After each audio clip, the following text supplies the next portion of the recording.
Selamat pagi, Assalamualaikum warahmatullahi wabarakatuh. Sobat-sobat Supriyanto Cah PCT dimanapun teman-teman berada. Alhamdulillah pagi ini sehat. Alhamdulillah ini pagi ini sudah mulai berkarya teman-teman. Saya tadi pagi ke pasar gitu ya. Terus nemu kucing, ada kucing saya bawa tadi. Saya kumpulin sama kucing yang udah ada. Nggak tahu, muka-muka nggak berantem. Kalau berantem ya hunus gitu ya. Nah, saya lagi nongkrong-nongkrong sambil makan bawang merah mentah. Kok saya dengerin ini Dr. Cahyono ahli apa ini ya? Saya lebih sering melihat beliau sesekali nongol di TikTok gitu ya teman-teman. Jadi pencerahan, apalagi pengalaman saya dulu tuh di usia 30-an bahkan 25 ke atas 30-an sampai mungkin berapa ya, hampir 40. Saya tuh gampang banget sakit aja teman-teman.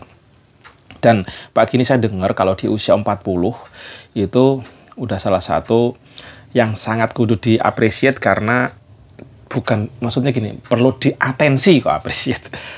Apresiat tentu karena mudah diberikan Allah kesempatan untuk sampai usia 40, tapi di usia 40 ini udah harus benar-benar diatensi karena pertumbuhan itu udah maksimal atau itulah katanya. Nah, itu. Jadi kayak metabolisme badan sudah turun segala macam, dan pada saat kayak sekarang ini yang Jakarta katanya udaranya terburuk seluruh dunia, crazy ya.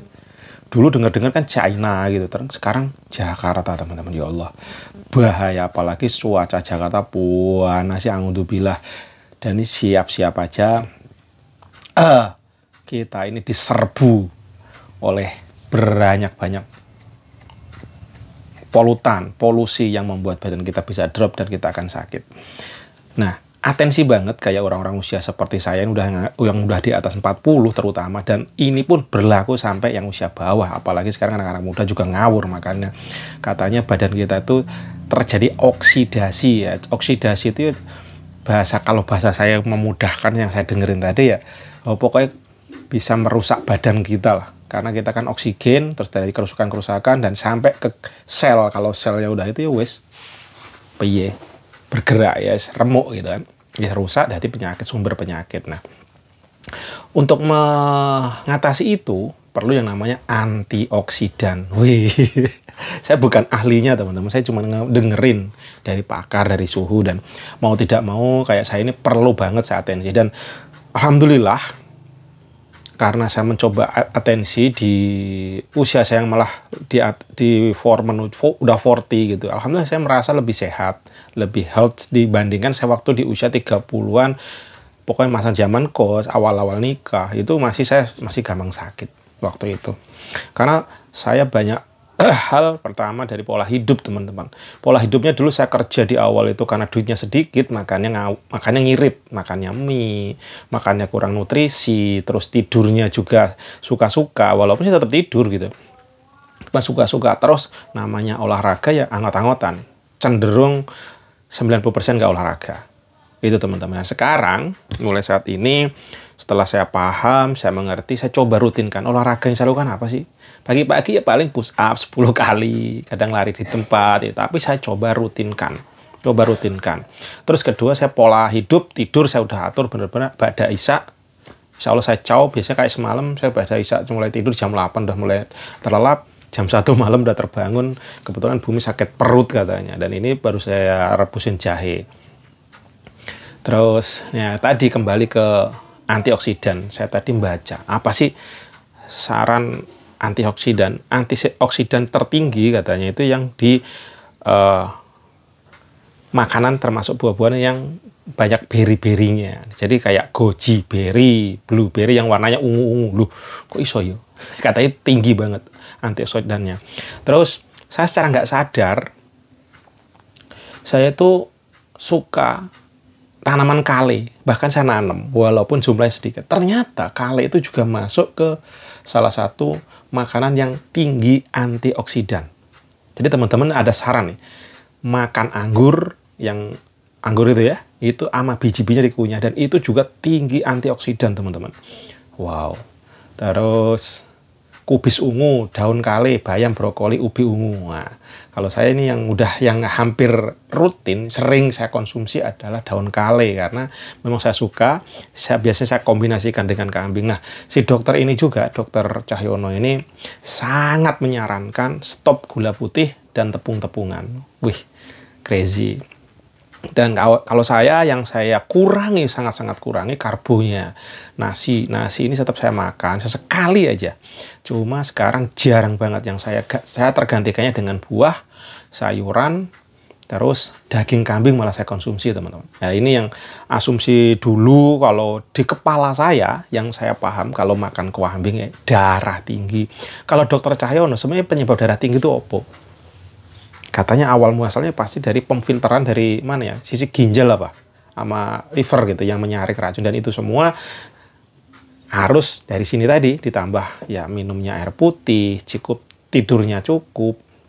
Sebenarnya penyebabnya itu terjadi problem di situ, akhirnya naiklah ke darah. Bahkan kolesterol itu pun juga dipergunakan oleh badan asal ya badannya bener. Nah, kalau nggak bener jadilah racun, ngerusak, jadi kolesterol cenut-cenut. Nah, makan kambing nggak apa-apa katanya, makan daging boleh, tetapi karbonya dikurangi, terus sama gula putih kalau bisa stop karbonya ya, kalau bisa di stop bagus, terutama karbonya nasi, teman-teman, yang nasi, roti-rotian, karena roti-rotian itu juga ada gulanya.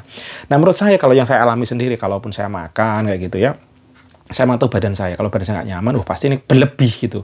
Yang saya lakukan pada saat udah kayak gitu, ya saya perlu langsung lari dari tempat. Bahkan kalau pagi-pagi udah ngantuk, kacau ya, pasti saya rasain ada yang naik, entah gulanya. Saya nggak pernah tes gula, teman-teman, sampai moga-moga sampai nanti aman gitu ya. Cuman saya ngerasain badan saya kok nggak nyaman nih. Wah, pasti ada something. Saya biasanya olahraga, karena tantangannya hidup di Jakarta, teman-teman. Tantangannya orang yang udah mungkin wirausaha, yang udah fokus di kerjaan, atau mungkin ngantor, yaitu behind the wall, kalau nggak behind the table gitu aja, karena duduk. Terus ya kalau kayak saya ini banyak cenderung rebahan karena saya bisnisnya online gitu ya. Saya sambil mantau iklan, sambil rebahan, sambil nyari ide nonton-nonton, saya sambil rebahan. Nah, ternyata itu juga bisa jadi sumber penyakit, teman-teman. Karena apa? Karena yang saya rasain, saya itu kok yang ngeletak ya, lemes. Bahkan kalau saya mau tidur kapanpun saya bisa aja sekarang ini, karena nggak ada yang ngomelin, nggak ada yang marahin. Yang penting nanti kalau saya closingan udah bagus, cairan masuk ya wes gitu kan. Tapi hidup yang saya impikan dulu terjadi, nyatanya juga jadi sumber penyakit.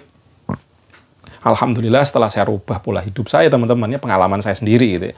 Saya itu udah jarang banget, cenderung 95% saya nggak pernah masuk angin. Dulu, teman-teman, dulu tuh selangganan loh, saya tuh semua masuk angin, bentino masuk angin. Pertama memang pola pikirnya, kalau ada masalah stres, kalau ada malah tuh masalah itu piye mumet. Nah, sekarang yang saya ambil kalau ada masalah, pertama saya mohon petunjuk Allah, terus saya pasrah. Kalau bahasa saya lillah, kalau bahasanya Gus Ikdam ya dekengane pusat. Pokoknya masalah apapun njaluk petunjuk Gusti Allah. Pokoknya kita itu nggak iso menyelesaikan masalah ini tanpa petunjuk, tanpa pertolongan Allah. Ngono ae. Mau utang saya ini bayar utang ra iso, ya Allah pasrah ya, nuwun mohon terbaik ya Allah, piye carane. Saya minta ke Allah ngomong begitu di sepertiga malam rata-rata, yang benar-benar saya bisa mengheningkan cipta gitu ya. Karena malam renek sing berisik ya. Aku sekarang percaya banget lah. Kok iso nek kenapa kok kita itu berdoa yang salah satu dianjurkan sepertiga malam? Karena renek wong berisik. Jakarta aja. Jakarta itu jam 12 malam. Wih, bocah-bocah yang masih lari-larian. Berisik. Orang main, orang malam tuh ada loh juga, tapi udah sangat low. Dan mungkin entah kenapa di jam-jam segitu tuh bener-bener sunyi rata-rata. Jam 4 itu udah rame.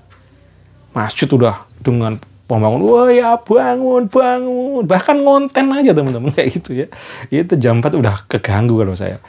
Ya karena kalau saya ini kan belum punya studio yang bisa meredam suara gitu. Wah, ternyata gitu, teman-teman. Pokoknya Ya, pelajaran hari ini yang saya dengarkan dan saya coba kita ulas lagi itu mengenai ayo jaga kesehatan.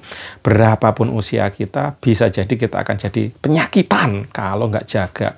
Karena kita diem aja teman-teman, nggak ngapa-ngapain. Maksudnya kita nggak bersentuhan orang. Kalau sekarang kan dulu kan masker segala macam, bisa ketularan. Kita diem jauh dari orang, stres masuk karena kita nonton. Terus kita nggak bergerak pun sakit. Siap-siap. Jadi belajar, ayo kita sama-sama mengingatkan teman-teman semua. Assalamualaikum warahmatullahi wabarakatuh. See you.